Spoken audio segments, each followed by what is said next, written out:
Luis Castillo flirted with perfection, and Jarred Kelenic made a couple of crucial plays in both phases of the game as the Mariners get their first sweep of 2023. Our thoughts coming up here on the Locked On Mariners postgame show. Colby, hit it. You are Locked On Mariners, your daily Seattle Mariners podcast. Part of the Locked On Podcast Network, your team every day. It is Sunday, April 16th, 2023. This is Trident Gonzalez and Colby Patnode for the Locked On Mariners postgame show, which is brought to you by Ultimate Baseball GM. Ever dreamed of becoming an MLB GM and managing your baseball franchise? And this game is definitely for you. To download the game, just visit ultimatebaseballgm.com or look it up on the app stores. Our listeners get a 100% free boost to their franchises when using the promo code Locked On in the game. Thank you so much for making us your first listen after the Mariners game. Subscribe, like, and turn on alerts if you're watching on YouTube, or subscribe and leave a 5-star review on your preferred podcast platform if you like what you hear. And if you listen to us every single day, let us know in the comments below. We want to see how many of you can call yourselves a true everydayer of the Locked On Mariners podcast, and give this video a like as well if you're watching us on YouTube while you're at it. And if you want to hear from us even more, please consider signing up for our Patreon by scanning the QR code right above my head. The link, as well as our social accounts, is also in the description of this episode. 1-0, the final score from T-Mobile Park. Mariners beat the Rockies for their first sweep of 2023 and return to 500 for the first time since March 31st. Colby, we got to start with Luis Castillo, who took a perfect game into the 7th inning of this one. Unfortunately and annoyingly gave up a bleeder of a single to Jurickson Profar, which ended that perfecto bid. Chris Bryant followed that up with an infield single, which was also pretty annoying. But that was all the damage done against Castillo, who wraps things up with 7 scoreless innings, 9 strikeouts, just the 2 hits that I mentioned allowed. 38% of his pitches today resulted in a called strike or a whiff. He was dominant in his first career win against the Rockies. Colby, your thoughts on Castillo's excellent afternoon? Yeah, it's hard to find anything to complain about, so I'm going to. But no, he was really good. It was one of the few times we've seen Luis with all 4 of his pitches. Typically, Luis has his fastball and his 2-seamer, and then it's either the changeup or the slider that he has with it that day, and it takes him an inning or two to figure out which one it is. Today, he had all 4 really from the get go. The changeup was excellent. The 4-seamer and the 2-seamer. Just life and life at the top of the zone, and he was painting with it on the corners. Just not a lot of balls in the middle of the plate. I think he finished the day with 19 whiffs total. That's just an insane amount against not a very good team in Colorado, but a team that's got some bats in it. Teams that has certainly is good at posting batting averages. I'll say that. They were 5th in like the National League in batting average, 10th in runs, but it's almost like those two aren't correlated. But, it's still not a dumpster fire of a lineup, and Castillo just went out there and he dominated. He was on the corners all day. I think he only got to 2 or 3 3-ball counts. He got ahead early. He put guys away quickly. And he did it with all 4 pitches, like I said. So it was really just a clinic from Luis Castillo. It's about as good as it gets on any given day. And like, if you're going to throw a perfect game, you have to have the stuff that Luis Castillo did today.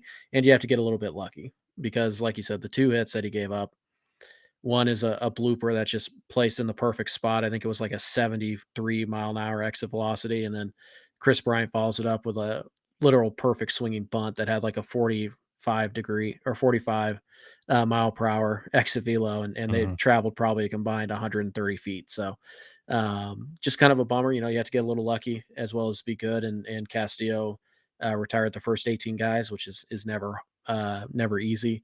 And he looked like an ace today. I mean, there's really no way around it. He looked like a guy who can beat anybody in baseball. Can go toe to toe with anybody. And unfortunately he had to be that today because the Mariners offense with one of the worst performances I've ever seen in my life, but it was enough and they found a way to make it work. Thanks to Luis Castillo, just, dragging the lifeless husk that was the Mariners offense to the finish line today. They needed it. And that's what an ace does. He picks up his team when they need it the most. And And Castillo's certainly done that through 4 starts this year.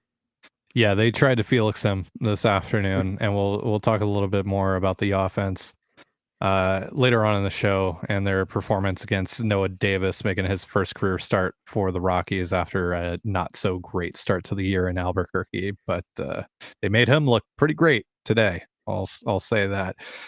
The really cool thing that I took from the start from Castillo was, like you mentioned, he retires the first 18 batters and he allows Profar and Bryant to get on and goes into the stretch for the first time all game. And we've seen Castillo kind of lose his command a little bit out of the stretch, but he comes back and he strikes out Charlie Blackmon on a nasty changeup, and then he gets the next 2 guys out, and JP Crawford comes through with a nice leaping grab to finish out the inning. And speaking of that changeup from Castillo, we saw it 15 times today. He generated 10 swings on that pitch. Half of those whiffs. Pretty great stuff. And he's only allowed 2 earned runs over his first 4 starts this season. He's definitely a front runner for AL Pitcher of the Month, an early front runner for the American League Cy Young, of course. Are we starting to see him get into ace territory, Colby? Like true ace territory? Yeah, I think so, because I think, like, look, the terms ace and number 1, number 2, number 3, like, those are all kind of fluid and they kind of wave back and forth between the individual. Yeah. A And lot of Colby people and I say, have our own thing for it, our right. own, A lot of people tier say that, system. like, a number 1 is an ace, and to me, no, ace is a separate tier, and ace is Scherzer, Verlander, Cole, who guys who, like, on any given day can go out there and throw a no-hitter. Like, they have that kind of stuff, and they could just dominate a good lineup. And Castillo, when the Mariners acquired him, I don't think he had quite moved into that ace category. I would say he was a low number 1, which is still like a top, 15, 20 pitcher in all of baseball. But now I think he's right there. And I think, kind of the litmus test for that, at least for me, has always been like, if this guy is pitching against, like Scherzer, Verlander, Otani, whatever. Like if he's pitching against those guys and those other guys are on their game, can he keep you in the game? Can he win that game for you? And so far, the answer for Castillo over his last, over the first 4 starts of this year, has been absolutely yes. And we saw him do it in the playoffs as well.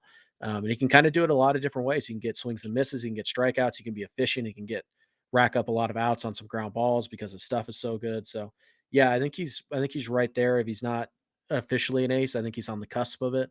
And if he continues to do what he's doing, you know, relative, he's not going to throw out a .26 ERA all year, Mhm. or whatever it is right now. But if he can continue to just perform like this on 80% of the time, then yeah, he's definitely an ace, and he's going to compete for a Cy Young. And with the All Star game in Seattle this year, if it's a toss up, he's probably going to start that game if he continues to pitch like this. So yeah, Luis Castillo is definitely, if he's not an ace yet, he is certainly in that category, or he's certainly moving to the top of the number 1 category, and he's right there, Mhm. especially if he stays healthy, which has kind of been the one bugaboo of Castillo's career so far.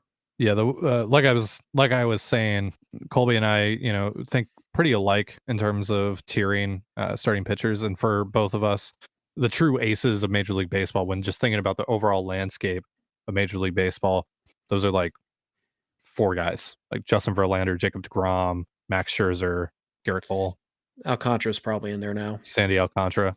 Sure, yeah, there's Mhm. there's only a handful Otani, of guys that are truly, yeah, Otani, yeah, yeah, um, like Kevin Gossman to me is not an ace. He's a number agreed, 1. yeah. So that's the difference to me. Cole is an ace. Gossman isn't. Can Gossman beat Cole? Sure. Yeah. Mhm. Would I bet against him? Would I get bet against Garrett Cole? Nope. Nope. I'm going to take the because Cole's better. So it really is it like, and like I said, it's totally arbitrary, and like my definition of an ace is different than your definition of an ace, and my definition of a 5 is different than other people's definition of a 5. Mhm. But you guys get the idea. Luis Castillo is very, very good. Yeah. And whether we think he's an ace or number 1 doesn't really matter. He's very good. And right now he is right now, granted, we're only 16 or a tenth of the way through the season, but he is one of the heavy favorites. He would have to be right now for the American League Cy Young. Yeah, and for us, and because I agree with you, he's starting to approach that territory of the Verlander, Scherzer, et cetera group. Because not only just for what he's done this year, but also going back to last year when the Mariners brought him in, and this even stretches back to his time in Cincinnati over the last couple of years. We started to see glimpses of him being a true ace, and it's really come to fruition ever since coming to Seattle. Aside from the times that he's gone up against the A's, funny enough, go Yeah, figure. figure that out. But for the most part, he's been pretty much elite since the Mariners acquired him, especially going back to those 2 playoff starts and especially the one in Toronto. And now the way that he started this season, it's pretty incredible stuff. Just an absolute joy to watch this afternoon. Just great start out of Luis Castillo against the Rockies and his first career win against the Rockies as the Mariners secure their first sweep of 2023 with a 1-0 win over the Rockies. And stop me if you've heard this before. Jarred Kelenic did something cool. We're going to be talking about that in just a moment. But real quick, a reminder, this episode of Locked On Mariners is brought to you by Ultimate Baseball GM. Ever dreamed of becoming an MLB GM and managing your professional baseball franchise? Well, your dream can come true, and this game is definitely for you. Manage every strategic aspect of your team, play through the season, and lead your team to glory. You're responsible for hiring the right coaches and staff, managing team finances, scouting and drafting players, managing difficult personalities, navigating your franchise through free agency and all the ups and downs of a season. All this in a challenging and realistic game world. Ultimate Baseball GM is completely free and playable offline, or you can play on the go as you want and when you want. It's basically the Jerry Dipoto simulator. So instead of saying Chills Dipoto did it again, you can now make your own Luis Castillo trade and say Chills, I did it again. There we go. Download it now, and Locked On Mariners listeners get a 100% free boost to the franchise when using the promo code Locked On in the game store. So make sure to check it out. To download the game, just visit probaseballgm.com, scan the code, or look it up on the app stores. That's probaseballgm.com. Ultimate Baseball GM. Start your dynasty today. And you're listening to the Locked On Mariners post-game show. Thank you so much for making us your first listen after the Mariners 1-0 victory over the Colorado Rockies at T-Mobile Park on Sunday afternoon to secure their first sweep of 2023. And Colby, you were at the game on Friday, the Mariners 5-3 win over the Rockies. And as it turns out, you were a little bit of a celebrity out there, my man.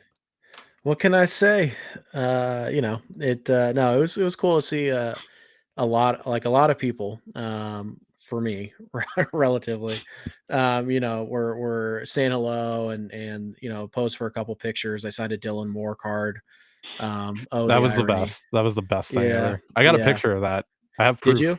Yeah. Oh, okay. I have photographic evidence of your I signature didn't. on a Dylan Moore Okay, card. yeah. So Momo posted that then. He sent it to me. Oh, he sent it directly to. Okay. He publicly sent it to me, like Oh, publicly, okay. like tweeted it I at didn't me. see that. All Yeah, right. it's Well, great though. Yeah. yeah. Either way. So yeah, and it was cool. I saw Jay Qua, who's been like a long time Mm-hmm. Shout out supporter to of Jake Qua. ours, and yep. So it was cool to see Jay Qua, and I ran into Elvis again, like I do every single time I'm at the ballpark. So that's always fun. And it was just Carter and Eric and so many others who post for pictures, talk for a little bit and just say they supported the show. It was really cool to show that our community is growing and we hope to continue to grow it even more. But yeah, it's always cool to say hello at the ball game and all that stuff. Um, I guess I'm just gonna have to start wearing sunglasses and a hat to avoid all the paparazzi. You mean like I did in Peoria? Sure, yeah. Bucket You went hat, incognito big with a shades. bucket hat. Yeah, Yeah, yeah. yeah. Sure. I was thinking that maybe the pitching ninja shirt would give it away still though. I was like, No, no one else here is wearing a pitching ninja shirt. So no. But yeah. Anyways, yeah, thank you guys for supporting the show and saying hi at the ball game. Appreciate it. And yeah, I'll see you there at some point again. I'm going back at some point, so I'll be sure to let you guys know when I head back to T-Mobile Park. So speaking of our little community that's growing by the day, we received such a great response to our Feeding America fundraiser. As we've talked about, I think we're around $5,500 donated at this point. Again, our code, or our goal rather, at the time, as I was trying to get the QR code up, was $500 to start, and you guys blew that out of the water and then some. We're aiming for 10,000. I said that I would get a tattoo if we get to 10,000. But once again, as a reminder, 34 million Americans, 9 million of which are children, suffer from food insecurity, and we're doing our part to try and take a bite out of that right now. And like I said, the response has been amazing so far. You can donate yourself by scanning the QR code right below our faces, or by going to the donation link in the description of this episode, whether you're watching or listening to it. And if you've already donated, that's great. As you may already know, Colby and I are also donating 10 cents, which is a meal, for every subscriber we get between the time that we started this fundraiser and the end of this month. So a subscription is just as good as a donation. If you're already subscribed, please tell a friend, please tell a coworker, please tell really anyone that you know who might be a Mariners fan to come and subscribe. Or even if they're not a Mariners fan and they just want to help out a good cause, tell them to subscribe and we'll donate a meal on their behalf. And also, if you've already made a donation, if you feel comfortable in doing so, reach out to your employer and see if they're willing to match your donation. Apparently, a lot of companies will do that if you ask. So check into that if you feel comfortable in doing that. But yeah, really appreciate the response to all of this, and we're going strong. So let's keep on going. Let's get to 10K. Let's get some ink on my body. How about that? That sounded Sounds weird. weird when you say it. That Yeah. sounded really weird. Yeah. Pivot. I apologize. Abort. Pivot. All right. So pivot. All right. Jarred Kelenic. Like I said, he did something cool again today. Did a couple of cool things today. He got to start out in right field. Teoscar Hernandez DH today. Not a good day for Teoscar. Again, we'll get into the offensive struggles later on in this show. Yeah, we're gonna end this on a little bit of a negative note, but let's keep things hashtag positive on here for now.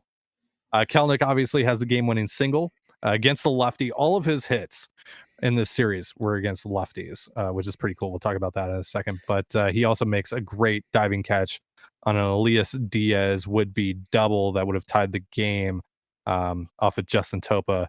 But he makes great diving play, like I said, to end the inning and keep things at 1-0, which basically proved to be the game saver. So he just keeps on doing it all right now, Colby. It just doesn't seem like, I mean, like he had a rough night yesterday, aside from the little bloop single that he had against Brent Suter. He had 3 strikeouts aside from that.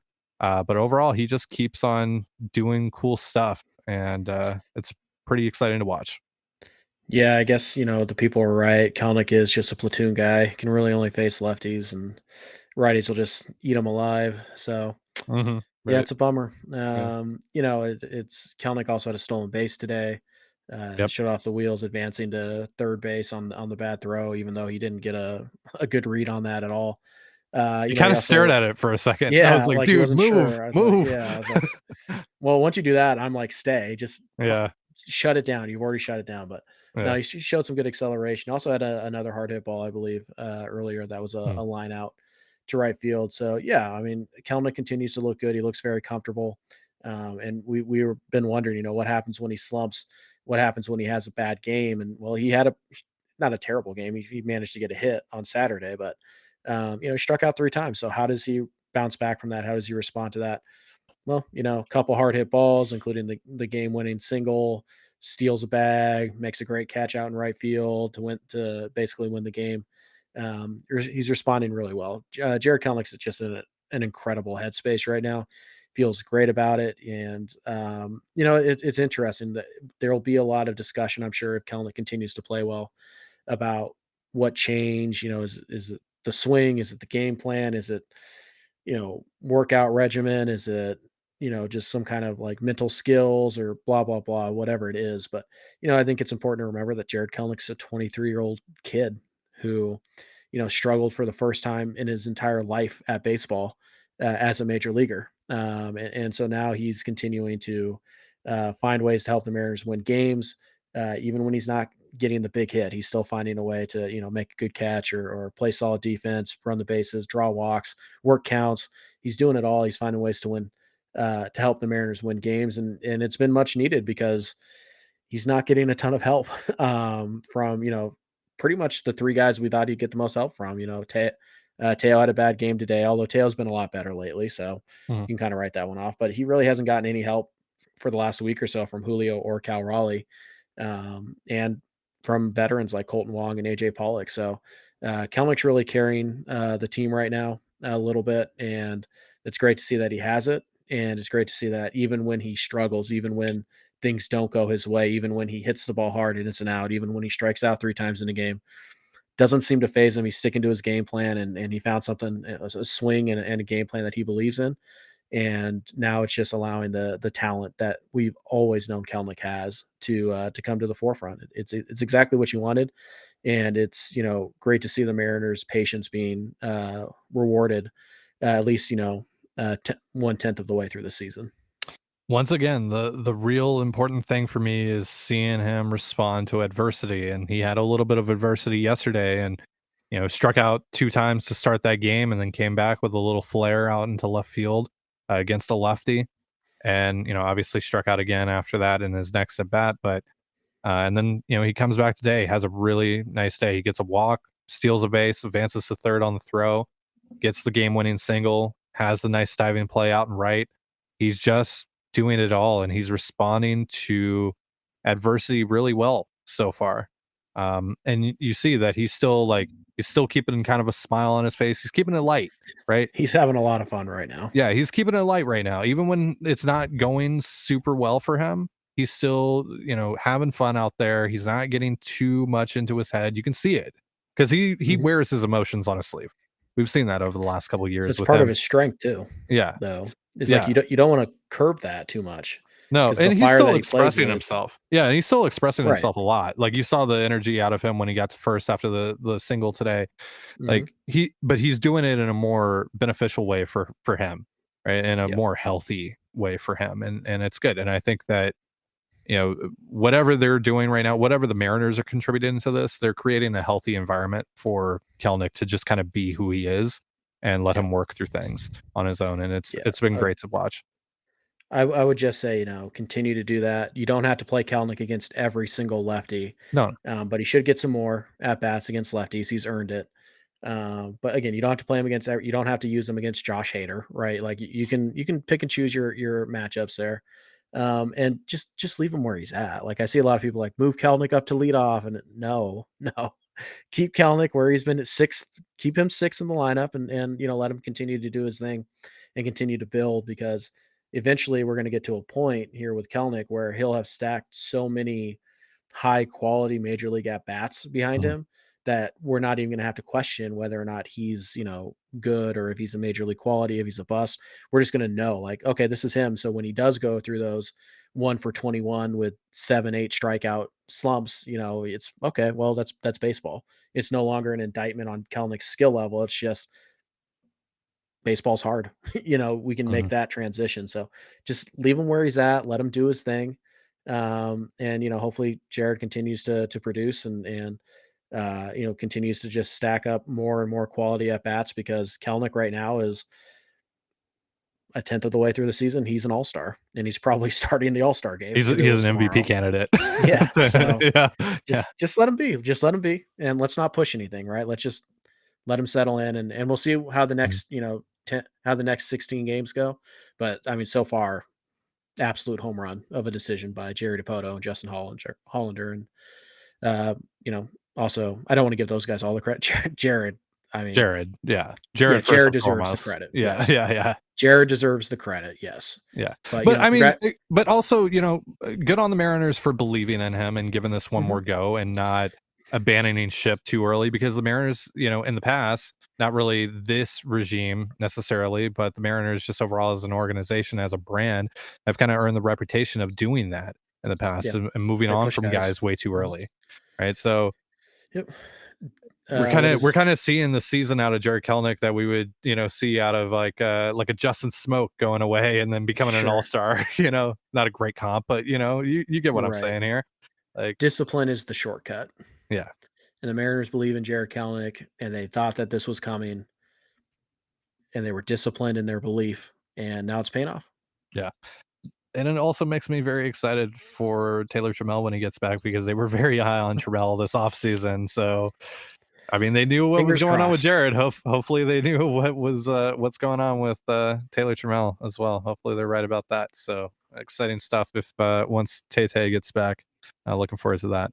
Whenever that happens. All right. So as you mentioned, Kelenic pretty much had to do it on his own today. Not a good day for the Mariners bats against Noah Davis, making his first career start for the Rockies. Of course, right? Of course. It just, that's just what the Mariners do sometimes. Just the Mariners way. We're going to be talking about that in just a moment. But real quick, a reminder, this episode of Locked On Mariners is brought to you by So Rare.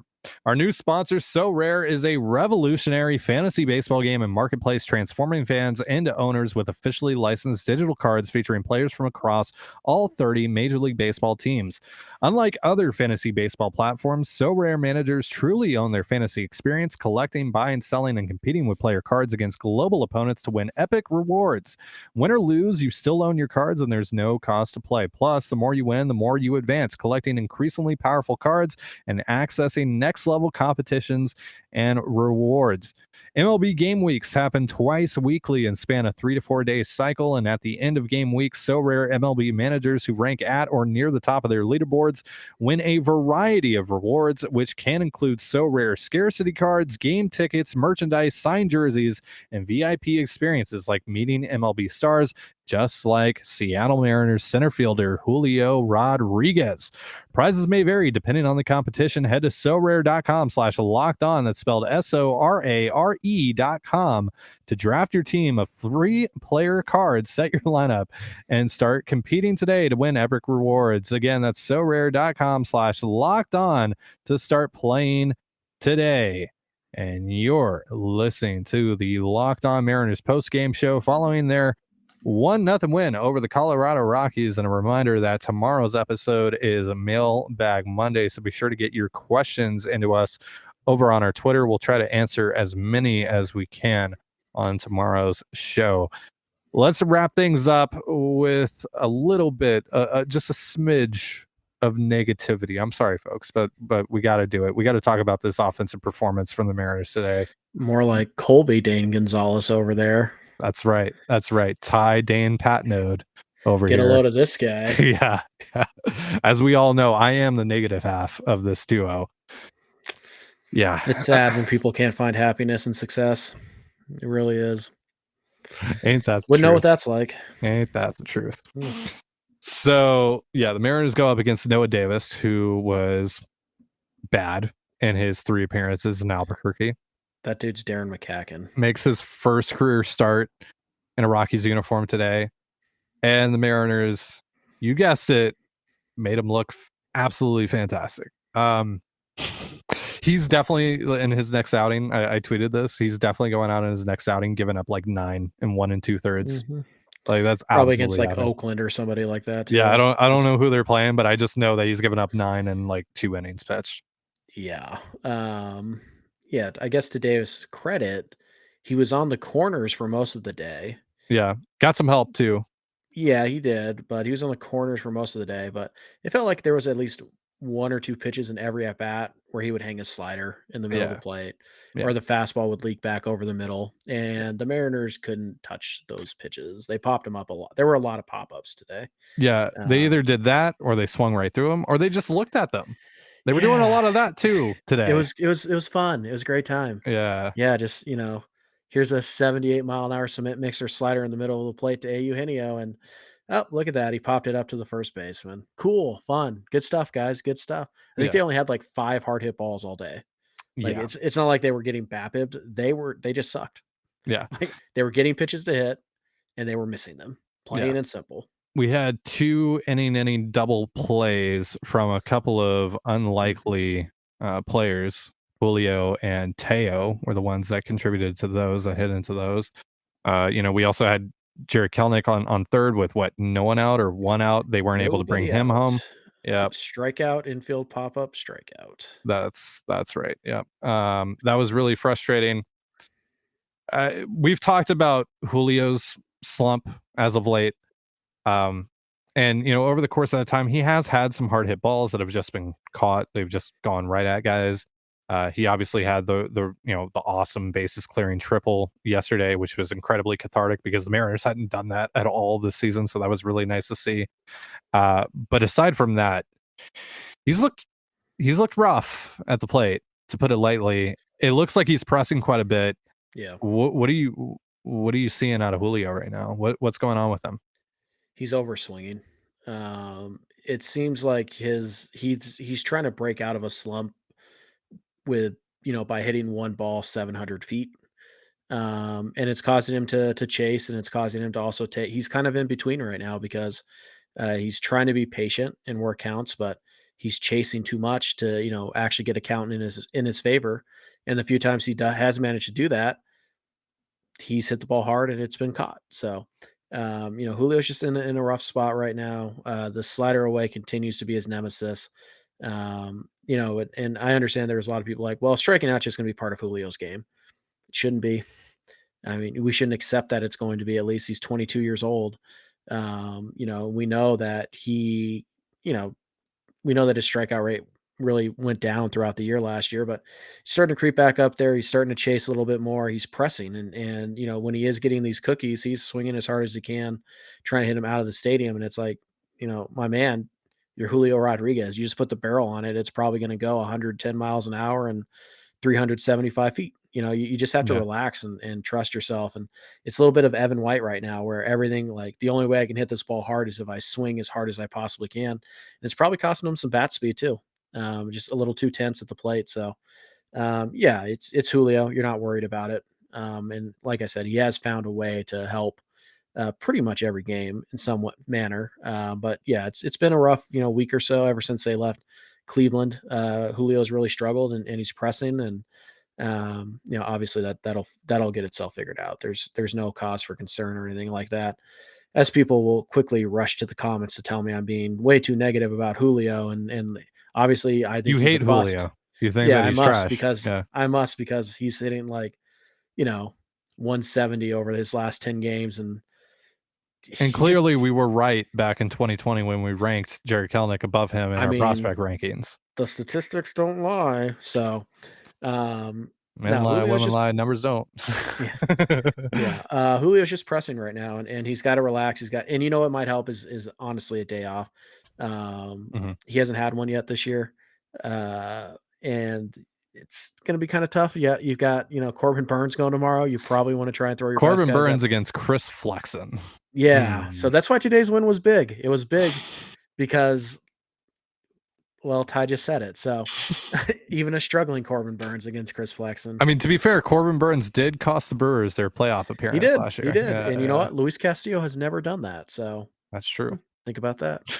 But no, I wouldn't be surprised. There's a handful of them. JP Crawford hasn't gotten a day off yet. Eugenio Suarez hasn't gotten a day off yet. I would guess that each of those guys are going to get a day off at some point in the upcoming series. And my guess is just a guess. I think Julio is going to get Wednesday off. And then he'll get Thursday off as the team is traveling, or the team has an at-home off day. So it's a really good way to get Julio 2 days off, if you can. So I think that's the way to go. But I think Julio needs a day, because he's human. It'd be nice if Yeah. you could DH him a day. So maybe Kelenic is in center field tomorrow. Maybe that's how you kind of make that work. But yeah, Julio's just pressing a little bit right now. And go figure, this would happen on a day in which the Mariners fielded what I consider to be their best lineup of the whole year. Good call. Yeah, the Ty curse lives on very, very strong.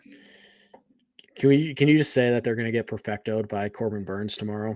Yeah, I'll do that for the sake of the team. Yeah, I'll take one for the squad. Yeah, Corbin Burns, perfect game. Felix's reign will end tomorrow. I know you have some feelings about the Felix perfect game, Colby. do you want to share those on today's show? Sure. I hope somebody throws one. I'm tired of Mariner fans clinging to this idea that Felix has to have the last perfect game. I don't care. Does it make Felix's perfect game any less special because it's not the last one? No, grow up. Root for people to have perfection. Why not? I don't care who throws it either. Colby's not a real Mariners fan, and you can tell because he's wearing a Seahawks shirt on this show. He's such a 12. What shirt are you wearing, Ty? What does that S stand for? Stupid? It stands for the Steelhead, which means I've been a Mariners Seattle baseball fan actually since the Okay. 30s. So nice try, All mister. right. But yeah, let somebody throw a perfect game. It's not the end of the world if Felix doesn't have the last perfect game. And it doesn't make his any less special. Grow up. This has been Well, Locked On Mariners. we just lost like half our subscriber count. That's gonna do it for You our guys are show. gonna take food out of hungry people's mouths by unsubscribing, huh? Seems like that says more about you. That's going to do it for our show. Thank you so much for joining us here on the Locked On Mariners podcast. For Colby Patnode, I'm uncomfortable. Be sure to give us a follow on Twitter at LO_Mariners. You can follow me at Dane Gonzalez. That's DANEGNZLZ, and Colby at CPAT11. That's CPAT11. Follow us on Instagram and TikTok as well over at Locked On Mariners. That's one word, Locked On Mariners. You can also find all that stuff in the description of this episode. And thank you again for making us your first listen. Mailbag Monday coming your way tomorrow. Be sure to ask us any questions you have over on our Twitter, and we'll answer as many as we can. And with that, have yourself a beautiful baseball day, and we'll see you tomorrow. Peace.